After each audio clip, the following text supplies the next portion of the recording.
ฟังหลายอยู่เนอะแต่มาแย่กันอยู่ทั้งนั้นมาจันมายาวพี่น้องในฟอนกันต่อมา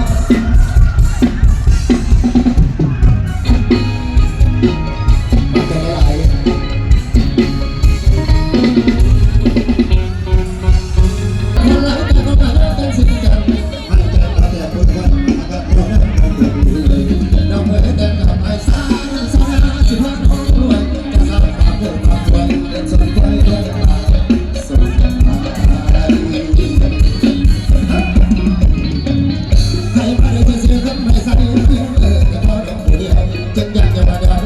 เสียมาดอกแพ้ลูกหาบ่ใหญ่แต่ว่าเธออยากเป็นคนยังดี